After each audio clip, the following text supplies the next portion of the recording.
Meus irmãos, nós vamos hoje para a parte 37 de nossa série de mensagens. Parte 37. Mateus capítulo 6. Faz parte do Sermão do Monte, onde Jesus ensinou a oração do Pai Nosso. Hoje nós vamos para a quarta petição do Pai Nosso. Então nós estamos estudando petição por petição. Hoje nós vamos para a quarta, que é o pão nosso de cada dia, nos dá hoje. O que significa pedir a Deus o pão nosso de cada dia? Vamos ler a oração do Pai Nosso inteiro. Na verdade, nós vamos orar o Pai Nosso juntos. Do verso 9 até o verso 13. Portanto, vós orareis assim: Pai nosso que estás nos céus, santificado seja o teu nome. Venha o teu reino, seja feita a tua vontade, assim na terra como no céu. O pão nosso de cada dia nos dá hoje. E perdoa-nos as nossas dívidas, assim como nós perdoamos aos nossos devedores. E não nos conduzas à tentação, mas livra-nos do mal. Porque teu é o reino, e o poder, e a glória para sempre. Amém. Deus seja louvado. E a quarta petição está no verso 11. O pão nosso de cada dia nos dá hoje. O pão nosso de cada dia nos dá hoje. Então, recapitulando o que nós já vimos em semanas anteriores, a oração do Pai Nosso é uma oração que nós devemos conhecer, é uma oração que nós devemos memorizar, é uma oração que nós devemos fazer com regularidade, tanto na igreja quanto em casa, porque ela é a oração que o próprio Cristo ensinou. É uma oração ensinada pelo próprio Cristo para que nos fosse uma oração modelo, para que nós aprendêssemos a orar, para que nós aprendêssemos a pedir. Meus irmãos, saibam que não há nada que o Filho de Deus peça que o Pai lhe negue. Não há nada que o Filho queira que o Pai não queira. Então, quando nós aprendemos a orar com Jesus, nós estamos aprendendo a orar para sermos atendidos. Tudo que nós pedimos no nome de Jesus, de acordo com Jesus, segundo Jesus, nós somos ouvidos. E por isso é uma grande tolice querer orar a Deus, querer buscar a Deus de maneiras que Cristo não ensinou. É uma grande tolice, porque se nós tentarmos formularmos orações que vão além de Cristo, que não estão de acordo com Cristo, a consequência é que nós não seremos ouvidos. Serão orações de tolo. E não é o que acontece no nosso país. Nosso país é um povo muito religioso, mas muito místico. E isso, inclusive, inclui muitos dos que se identificam como cristãos, porque as pessoas não querem se submeter a aprender a orar com Jesus da maneira que ele ensinou nos 4 evangelhos. Então nós temos as pessoas fazendo um monte de reza, fazendo rezas para pessoas que Jesus nunca mandou rezar, fazendo orações com conteúdo que Jesus nunca ensinou a orar, e por isso não são ouvidos por Deus. Nenhuma oração que não é em nome de Jesus, ou seja, de acordo com o ensino de Jesus, é ouvida.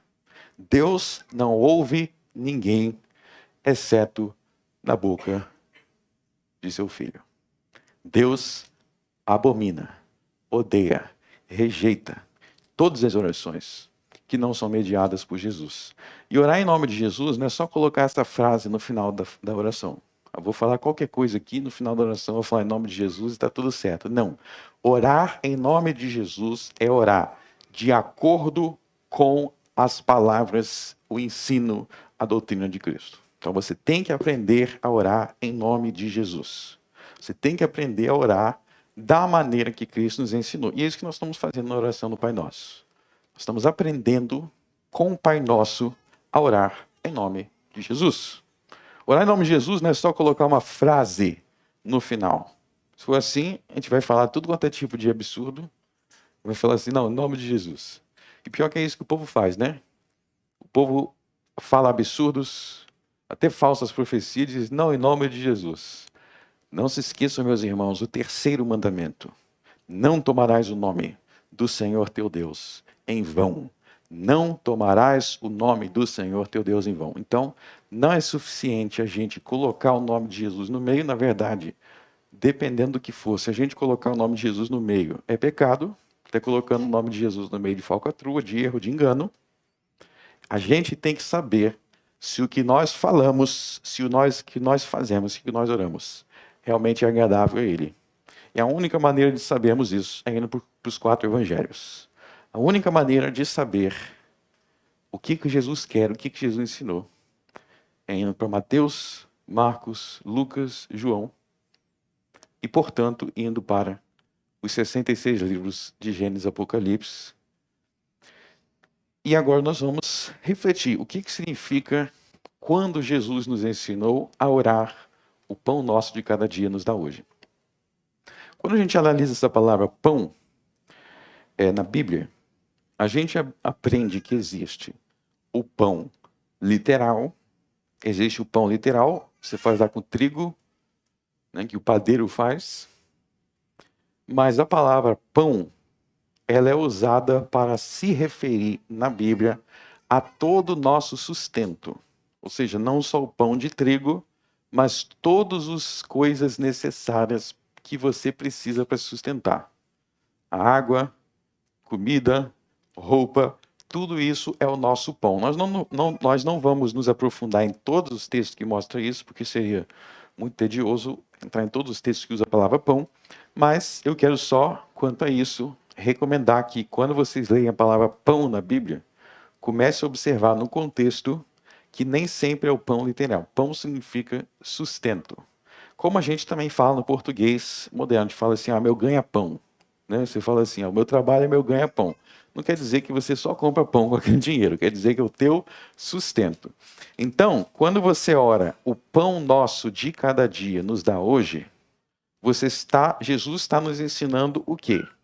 Ele está nos ensinando que tudo o que é necessário para o nosso sustento, que nós devemos pedir a Deus, porque é Deus quem dá. Eu vou repetir. O pão nosso de cada dia, quando nós somos ensinados por Cristo a pedir o pão nosso de cada dia, o que nós estamos sendo ensinado é que tudo o que nos é necessário para o nosso sustento precisa ser buscado em Deus, porque é dado por Deus. Em outras palavras, não há nada material que você tem, nem a roupa do seu corpo, nem o vestido lá na sua casa, nem aquele cafezinho que você tomou de manhã, nem a sua mortadela, nem essa casa, nem o seu carro. Não tem nada, nada que você tem que não foi dado por Deus. Você não tem nada que não tenha sido dado por Deus. Seus óculos, aqueles 2 centavos que você está no seu bolso. Você fala assim, eu estou com pouco dinheiro, mas até esse pouco foi dado por Deus. Então, dê graças a Deus, porque pelo menos se você tiver pouco, por isso, pelo menos esse pouco serve para alguma coisa. Então, a perspectiva desse trecho da oração é que tudo o que nós temos é dado por Deus. E a importância desse trecho, então, quero destacar o seguinte. Em primeiro lugar, tem algumas pessoas que elas têm uma visão errada sobre as bênçãos de Deus. Algumas não, muitas, na verdade. E elas costumam ir para 2 extremos. Tem 2 extremos que as pessoas vão. Vamos falar sobre esses 2 extremos. Um extremo é achar que Deus só nos concede bênçãos materiais. Então, esses são os materialistas. Eles vão entender que bênção de Deus, eles vão pensar, falar assim, bênção. A pessoa pensa logo em algo material. Só pensa nisso. Isso é um extremo. Por quê? Porque, como a gente acabou de cantar aqui, mais vale o pouco que o justo tem do que as muitas riquezas dos ímpios. O que que significa? Significa que ser justo é uma bênção maior do que ser rico. Já pararam para pensar no valor que esse salmo nos ensina a dar para a justiça? Ser justo é uma bênção. É uma bênção do Evangelho, inclusive. Nós somos justificados pela obra de Cristo na cruz. Então, ser justo é uma bênção. Mas é uma bênção material ou imaterial? É uma bênção imaterial. Você não tem como tocar a justiça. Qual é a cor da justiça?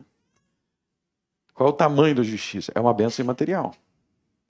Então, se eu falar que bênçãos é só material, eu vou estar negando isso. Que as maiores bênçãos não tem como ver. Pare para pensar, as coisas mais importantes da vida não têm cor, não têm tamanho, porque não são físicas. A justiça, o perdão, a paz. Qual é a cor da paz?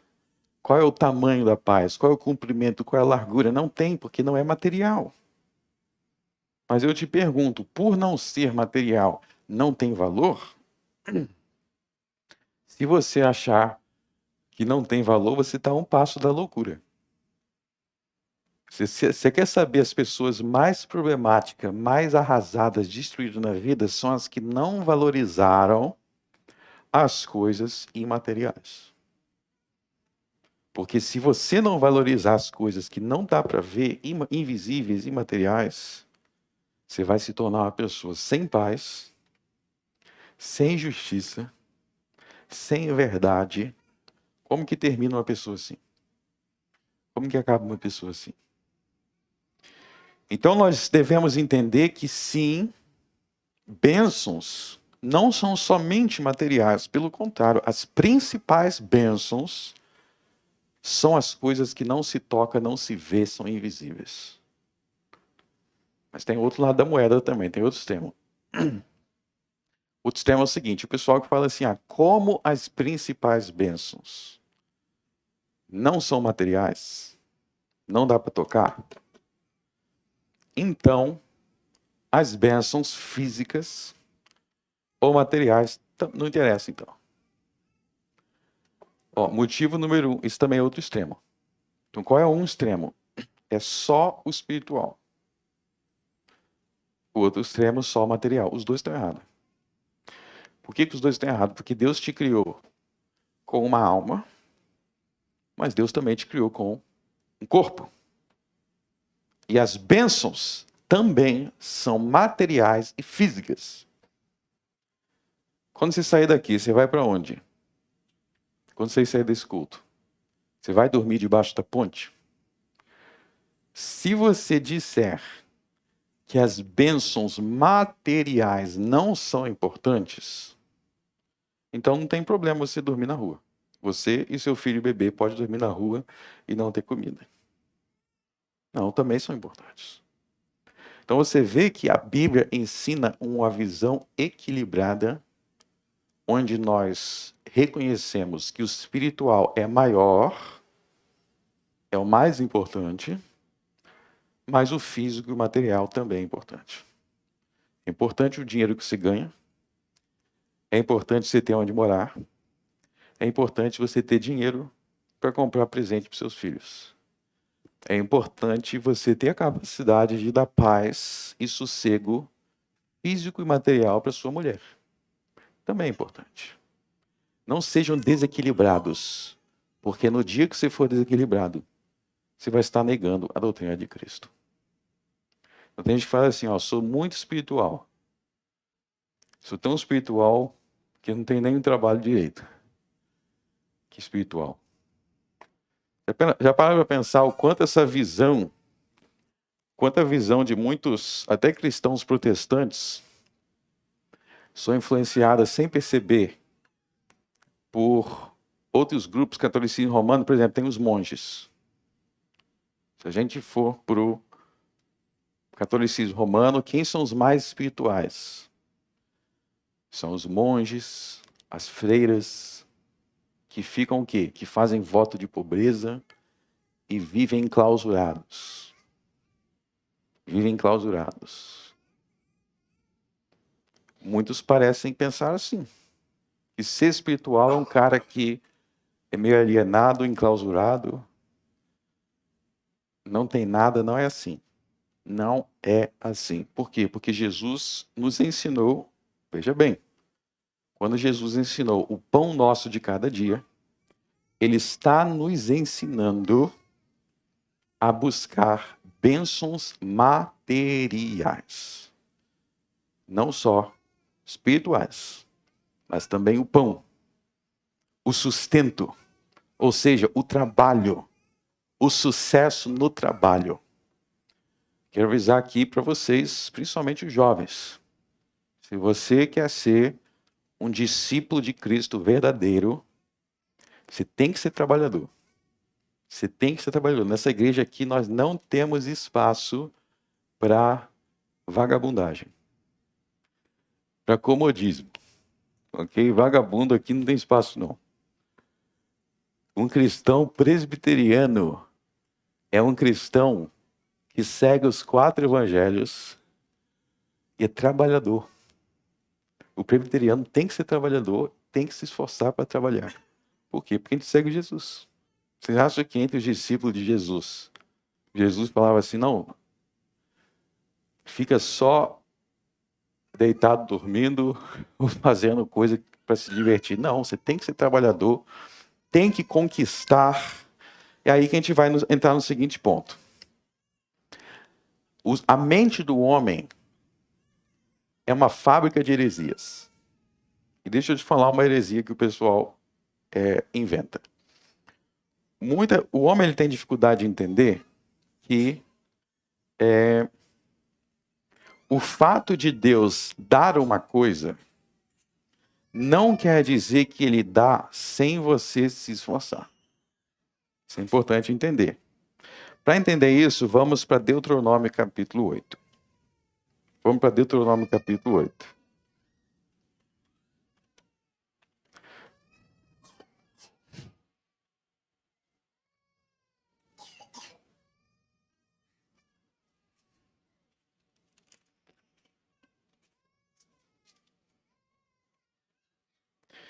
Deuteronômio 8.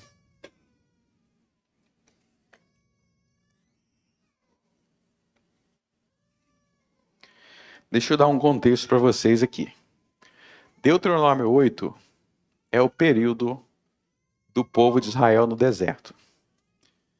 E quando o povo de Israel estava no deserto, Deus literalmente fazia cair pão do céu.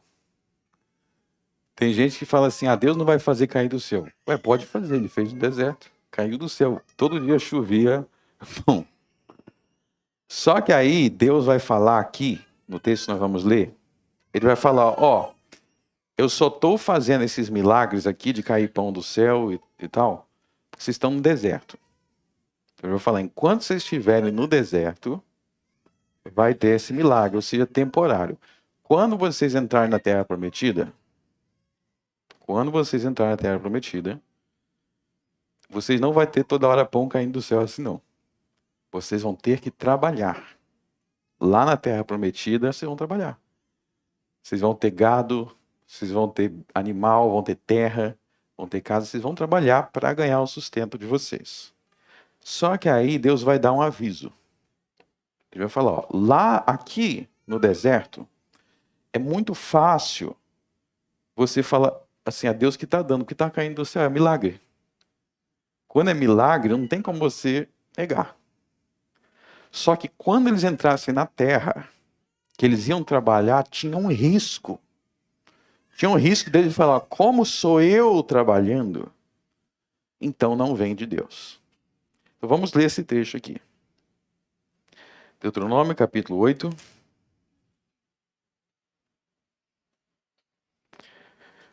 Verso 11. Não, verso 7. Porque o Senhor teu Deus te põe na boa terra, terra de ribeiros de águas, de fontes, de mananciais, que saem dos vales das montanhas, terra de trigo e cevada, e de vides e figueiras e romeiras, terra de oliveiras, de azeite e mel. Terra em que comerás o pão sem escassez, e nada te faltarás nela. Terra cujas pedras são ferro, e de cujos montes tu cavarás cobre. Então aí ele está descrevendo a terra.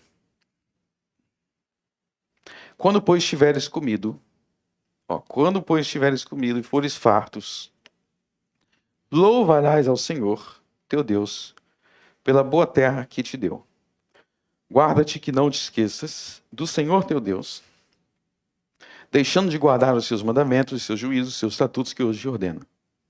Para não suceder que, havendo tu comido e fores fartos, e havendo edificado boas casas, e habitando-as, se tiverem aumentado os teus gados e os teus rebanhos, e se acrescentar a prata e o ouro, e se multiplicar tudo quanto tens, se eleve o teu coração, e te esqueças do Senhor teu Deus, que te tirou da terra do Egito, da casa da servidão, que te guiou por aquele grande e terrível deserto de serpentes ardentes, de escorpiões, e da terra seca em que não havia água, e tirou água para ti da rocha pedeneira, que no deserto te sustentou com maná e que teus pais não conheceram, para te humilhar e para te provar, para no fim te fazer bem.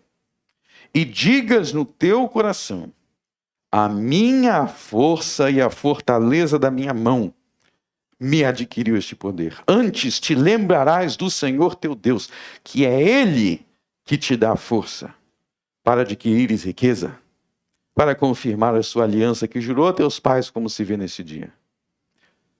Está vendo aí que Deus está falando, ó, não te esqueças, quando vocês forem ricos na terra prometida, cheio de pratas, cheios de ouro, cheio de gado, cheios de casa, não diga em teu coração, é pela minha força.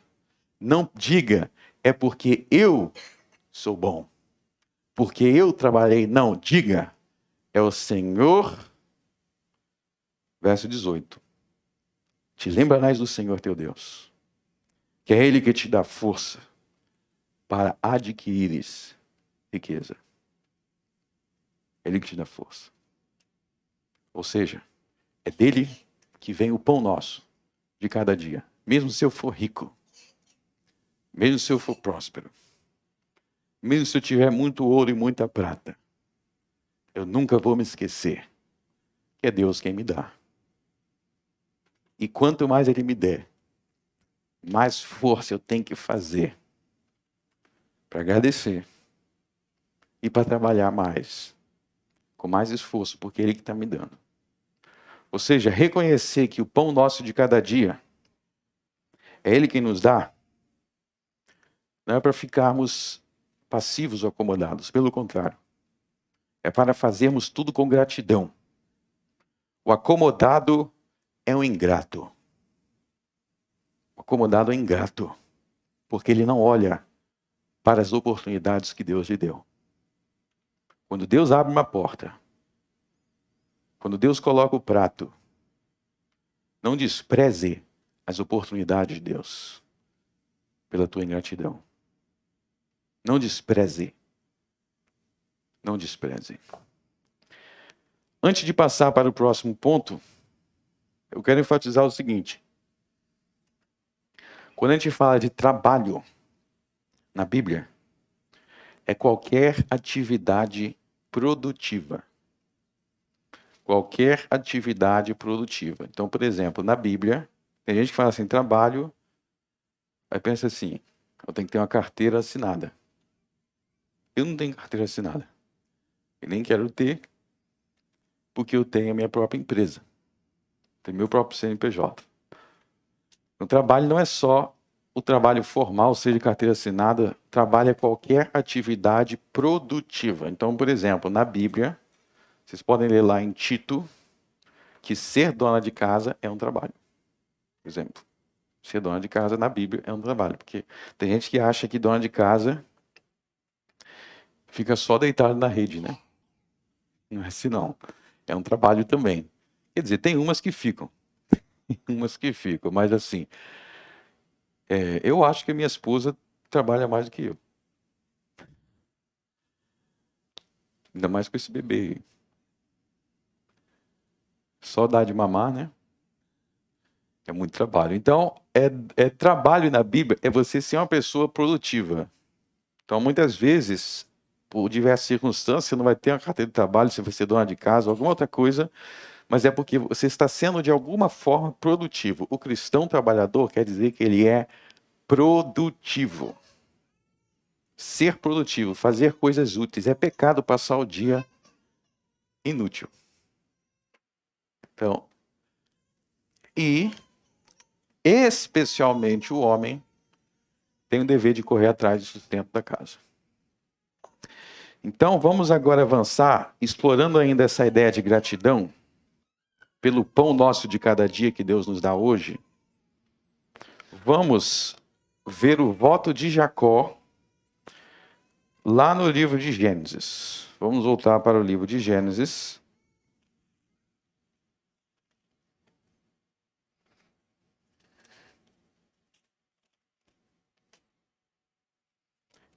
Livro de Gênesis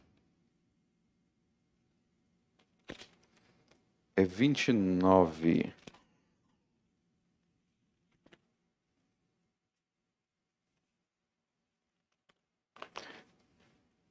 Eu falei 29, mas na verdade 28. 28, desculpa.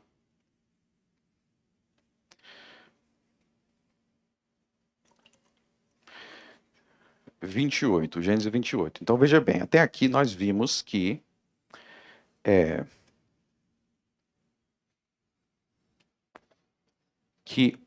o trabalho é um meio de Deus nos dar o pão nosso de cada dia. Então, quando nós somos produtivos em nosso dia a dia, é o meio ordinário, normal, comum de Deus nos sustentar. E nós vamos ver isso agora no voto de Jacó. Então, para vocês entenderem o contexto, Jacó, ele era uma pessoa que não tinha um relacionamento vivo com Deus, embora ele fosse neto de Abraão. Nessa altura, no início da vida dele, ele não era convertido. Ele vai se converter mais tarde, que Deus vai amassar muito ele até ele se converter. De verdade, mesmo sendo neto de Abraão. E aí, nós vamos aqui ver um momento em que ele faz um voto com Deus. Gênesis 28, verso 20. E Jacó fez um voto dizendo: se Deus for comigo e me guardar nesta viagem que faço, e me der pão para comer, e vestes para vestir, e eu em paz tornar a casa de meu pai, o Senhor me será por Deus. E esta pedra que tenho posto por coluna será a casa de Deus, e de tudo quanto me deres, certamente te darei o dízimo. Então veja aqui que o voto dele tem vários elementos, mas eu quero chamar a atenção, no verso 20, ele fala, e me der pão para comer. O que quer dizer e me der pão para comer? Quer dizer, se o Senhor me sustentar, se o Senhor me der sustento. E é interessante também o que ele diz no verso 21, o Senhor me será por Deus. Ou seja, eu vou servir ao Senhor. E de fato isso acontece. Vocês não vamos ler a história inteira aqui, mas no resto da história, ele sofre muito, passa muita dificuldade, mas Deus sustenta ele, é o sustento, o pão, e ele acaba voltando e ele passa a servir realmente a Deus, tá? Mas veja aqui o seguinte, o voto de Jacó, ele inclui uma petição, ele inclui um pedido, ou seja, ele está pedindo coisas para Deus, Ele está dizendo aqui, essa expressão aqui, o Senhor me será por Deus, essa expressão é a expressão da aliança abrâmica. Gênesis 17, 7. Serei o teu Deus e o Deus da tua descendência. Ou seja, ele está dizendo, eu vou viver aquela aliança com Abraão, meu pai, Isaque, Abraão, meu avô, Isaque, meu pai. Eu vou viver isso. O Senhor me será por Deus. Eu vou viver a minha circuncisão. Eu vou viver aquilo que a minha circuncisão, o sinal da aliança, significa, que ele é circuncidado.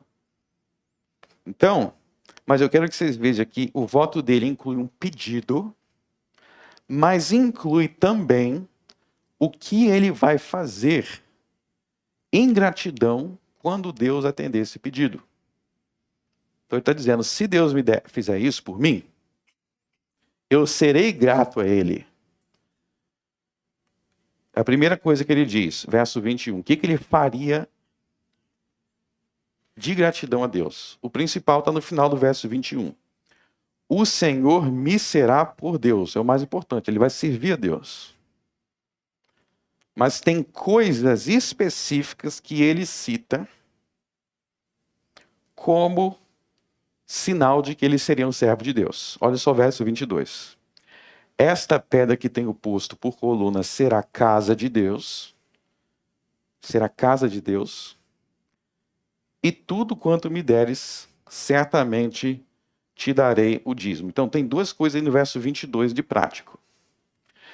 Essas duas coisas são a adoração, culto, adoração. A casa de Deus aí se refere a culto, adoração. Eu vou servir a Deus, eu vou adorar a Deus. E mais, eu vou dar o meu dízimo. Então, vamos falar um pouco sobre essa parte de dízimo. Certamente darei o dízimo. Qual é a lógica aqui? Veja aqui.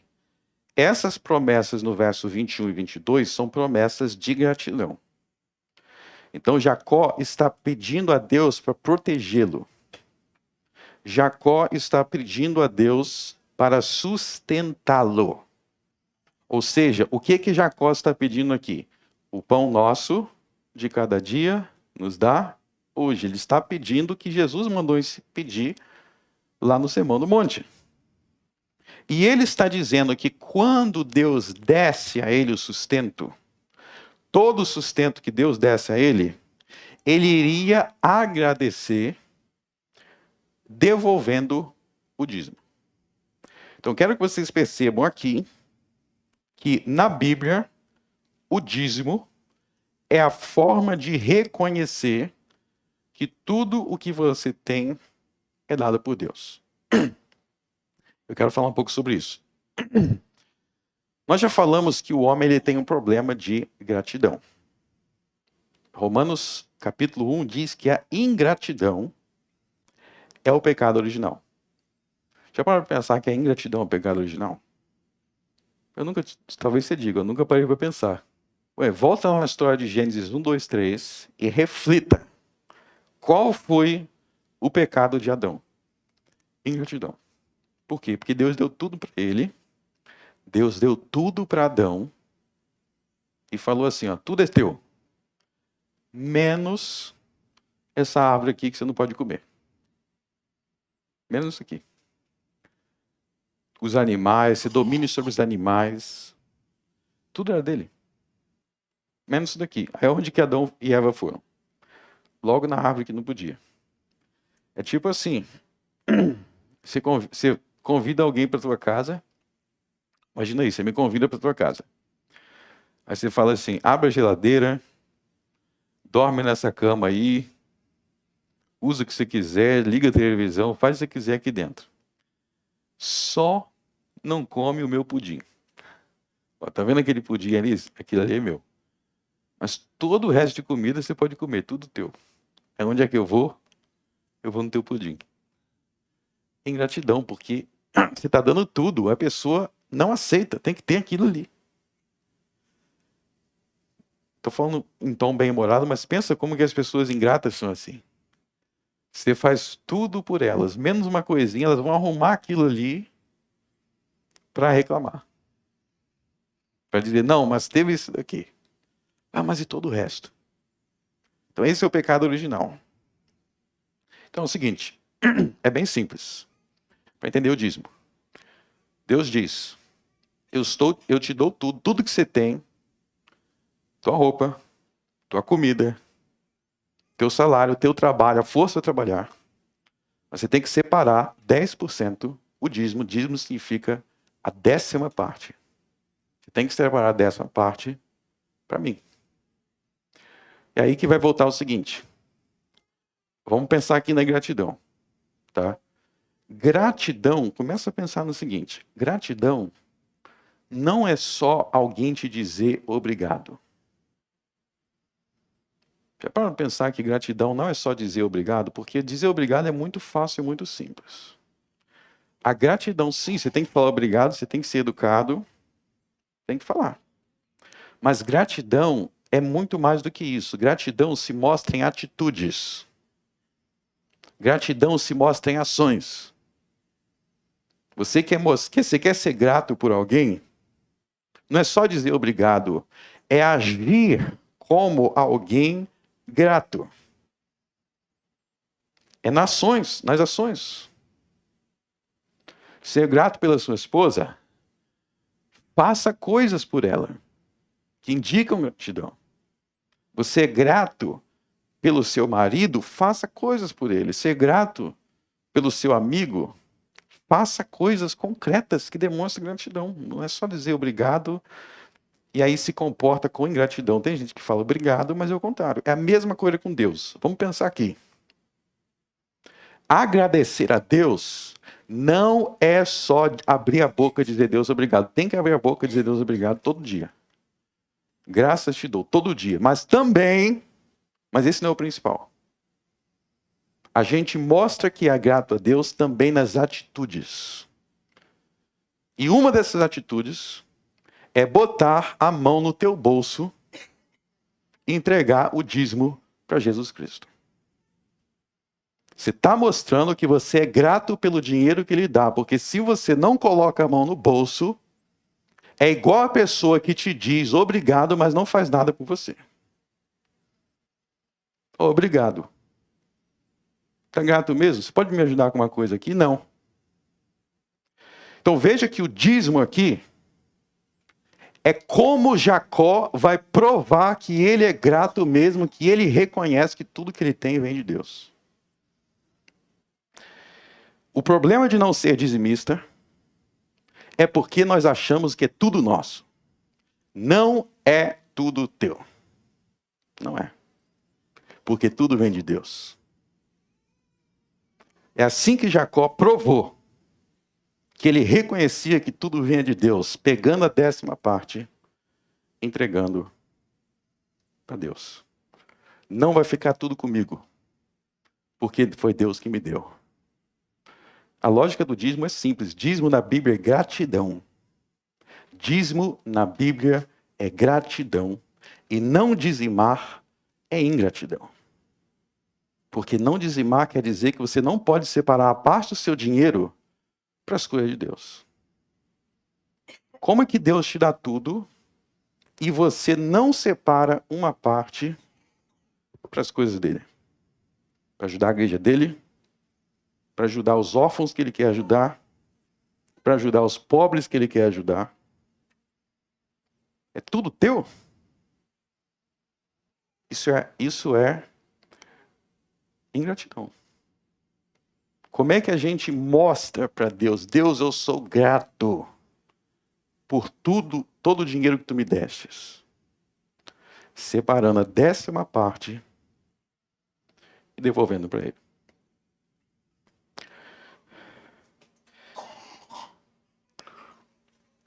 Nós vamos ver Paulo falar sobre isso no Novo Testamento, na Epístola aos Hebreus.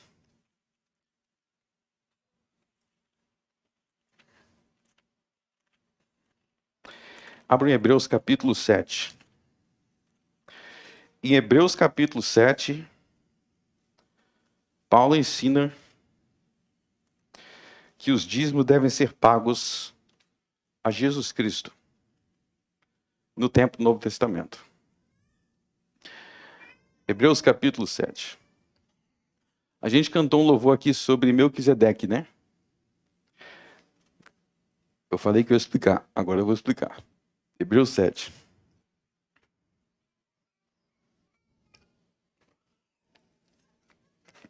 Porque este Melquisedeque, que era rei de Salém, sacerdote do Deus Altíssimo, e que saiu ao encontro de Abraão, quando ele regressava da matança dos reis, e o abençoou.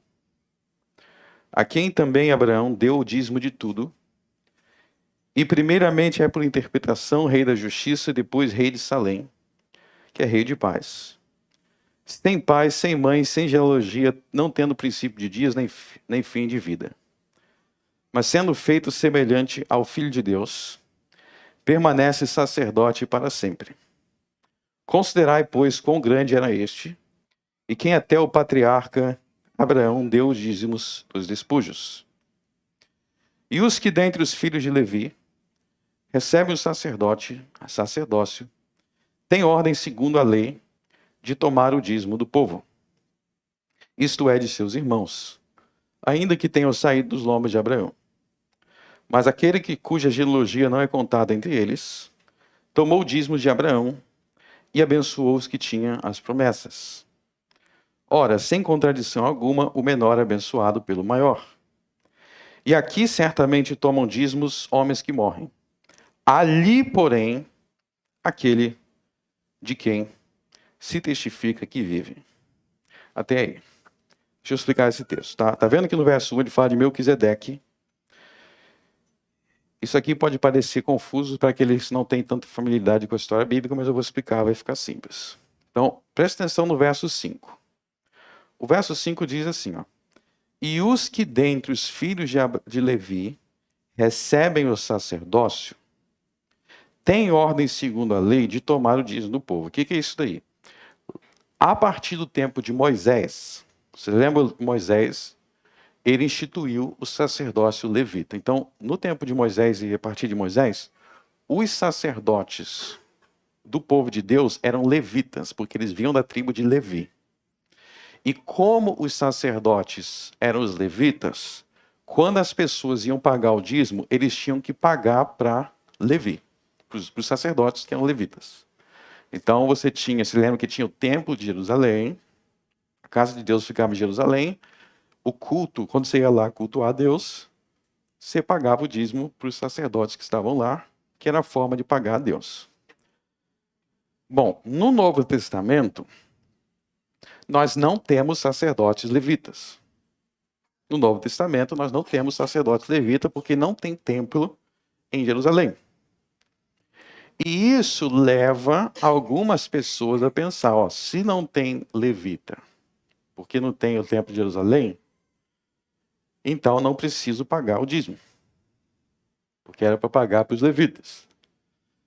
Aqui, ele mostra que isso não é verdade. Por quê? Porque ele vai dizer que antes de existir levita, vocês lembram que os levitas eram descendentes de Abraão lá no tempo de Moisés. Antes de existir levita, Abraão já pagou o dízimo. Aí a pergunta é, pagou o dízimo para quem? Pagou o dízimo para Melquisedeque, que era o sacerdote no tempo de Abraão. Então, no tempo de Abraão não era sacerdote levita, mas tinha outro sacerdote, que era Melquisedeque. Está entendendo? Então, se o sacerdote era Melquisedeque, Abraão pagou o dízimo para Melquisedeque. Então, vocês viram que Jacó pagou o dízimo, em Gênesis. Só que quando Jacó pagou o dízimo, ele já estava seguindo o exemplo de Abraão. Não é algo que Jacó está inventando ali. Jacó não está inventando algo, ele está dizendo, eu vou servir a Deus igual o meu avô Abraão, e quando eu servir a Deus igual ao meu avô Abraão, eu vou fazer as coisas que Abraão fazia, como pagar o dízimo. É isso que ele está dizendo. Porque eu vou ser grato a Deus. E agora? Quem é o nosso sacerdote agora? Quem é o teu sacerdote agora? Não é os levitas, mas é um que o verso 3 vai dizer que é semelhante ao Filho de Deus. Ou seja, Jesus é um sacerdote semelhante a Melquisedeque. Não é isso que está no Salmo 110? No Salmo 110, diz que Jesus é um sacerdote semelhante a Melquisedeque. O que Jesus ofereceu de sacrifício? Ele ofereceu a si mesmo, a sua própria vida em sacrifício. Por isso que o verso 8 vai dizer que nós temos que pagar dízimo a Jesus. Preste atenção no verso 8. E aqui, não, antes do verso 8, ao verso 5, que eu já li. E os que dentre os filhos de Levi recebem o sacerdócio, têm ordem segundo a lei de tomar o dízimo do povo. Então lá, os sacerdotes levitas, eles tinham ordem de tomar dízimo do povo. Só que os sacerdotes levitas, eles morriam. Eles morriam, aí vinha outro sacerdote. O nosso sacerdote Jesus, ele não morre. Então veja bem no verso 8.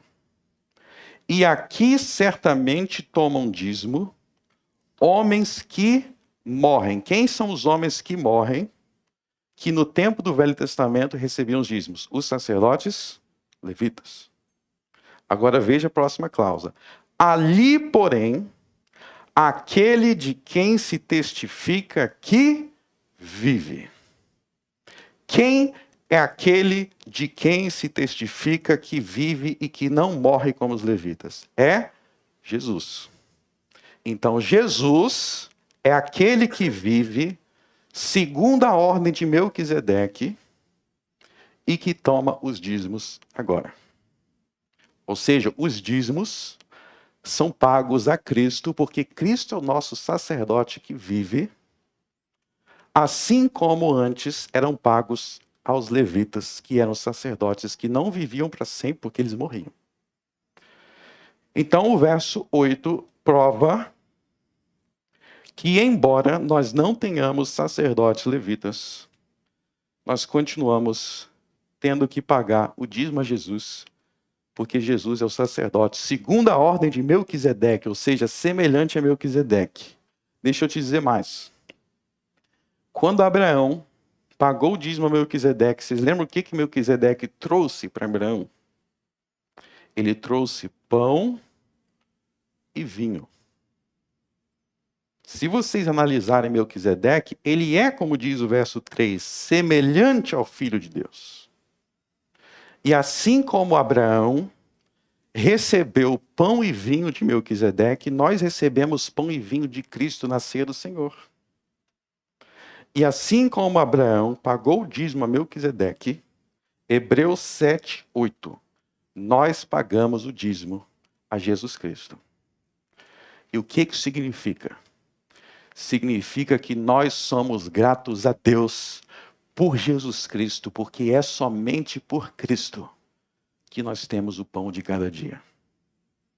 Entenda que é somente por Jesus, o sacerdote que vive, aquele de quem se testifica que vive. É somente por ele que nós temos nosso pão. Nunca diga no seu coração, é da minha força. Nunca diga no seu coração, sou eu. Se você continuar a dizer, é uma grande tentação para você se apartar do Senhor. Eu te digo mais. É um motivo para Deus diminuir os teus recursos. Se Ele te dá tudo e você nunca é grato, por que Ele vai te dar mais? Ou por que Ele vai continuar te dando essa quantidade se você não é grato? Eu repito, gratidão não é só falar. Gratidão se mostra botando a mão no bolso. Botando a mão no bolso. E dando dízimo como Abraão, como Jacó e como todos os nossos pais e antepassados. O nosso dinheiro não é nosso. Nosso dinheiro é de Deus. Quando nós não reconhecemos isso, quando nós não reconhecemos que é de Deus que vem o pão de nosso cada dia, eu estou falando reconhecer, não é só com a boca eu reconheço, é botando a mão no bolso.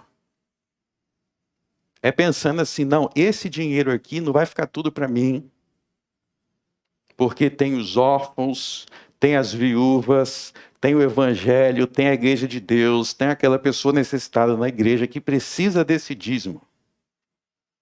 Isso é ser grato.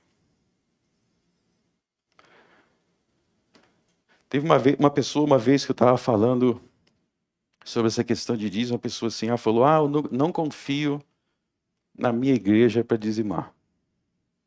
A pessoa me falou.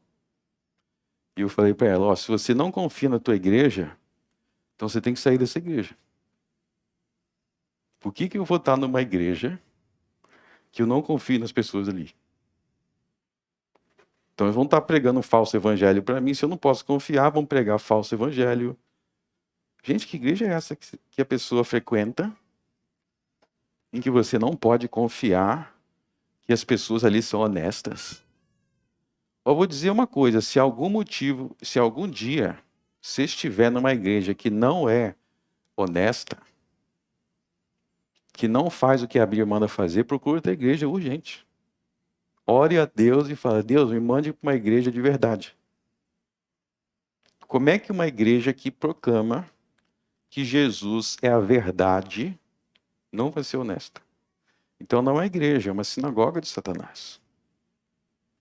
Então não é uma igreja. A igreja verdadeira, como ensina tão bem a Epístola de Tiago, a igreja verdadeira, ela está preocupada com proclamar o evangelho e também ela ajuda os necessitados. A igreja verdadeira ajuda os necessitados. Agora, para ajudar os necessitados, tem um meio, tem que ter recursos. Para a gente ter um prédio, tem que ter recursos. Tantas coisas que precisam de recursos, e Deus instituiu a maneira da igreja ter recursos, que é através do dízimo. Através do dízimo a igreja tem recursos. Então, eu quero dizer que, finalizar dizendo, meus irmãos, peçam a Deus tudo o que você precisa. Você precisa de uma casa? Ore a Deus. Você precisa de um carro? Peça a Deus. O que você precisa? O que falta na sua vida? Veja que Jesus nos ensinou a pedir coisas materiais. Eu comecei dizendo aqui que a gente tem que orar da forma que Jesus ensinou. E a gente aprendeu que Jesus ensinou a pedir as nossas necessidades materiais. Não é para ficar assim, eu não gosto de pedir. Não gosto, eu só agradeço. Não, é para pedir sim. Porque isso não tem nada sem Jesus. Como é que, quando você não quer pedir, você está dando a entender que não é dele que vem. Você tem que pedir e quando você receber, você agradece. Como é que você agradece? Abrindo a boca para agradecer, cantando um louvor de agradecimento e também abrindo o seu bolso e dizendo, toma, Senhor, como Abraão, como Jacó. Está aqui o meu dízimo, pago ao Filho de Deus. Meus irmãos, se os sacerdotes levitas que morriam tinham direito de tomar o dízimo, quanto mais o sacerdote eterno, o Filho de Deus, que não morre. E aqui certamente tomam o dízimo os homens que morrem. Ali, porém, aquele de quem se testifica que vive. Jesus Cristo é o nosso sacerdote, segundo a ordem de Melquisedeque. Vamos orar. Senhor nosso Deus, ensine esta igreja a buscar toda a nossa suficiência em Cristo, nosso sacerdote e nosso rei. Como nós cantamos no Salmo 110. Nós cremos que Jesus Cristo é o nosso sacerdote. E por isso nós cremos que tudo que nós temos de bom vem da mão dele. Nós cremos que a remissão dos pecados, a vida eterna, a justificação, a santidade vem dele. E cremos também que as nossas bênçãos materiais vêm dele. Cada centavo em minha conta, tudo vem dele. Nos ensine, portanto, Senhor, a ter um coração como o de Jacó, de servir ao Senhor e de demonstrar gratidão através dos nossos dízimos. O pão nosso de cada dia nos dá hoje.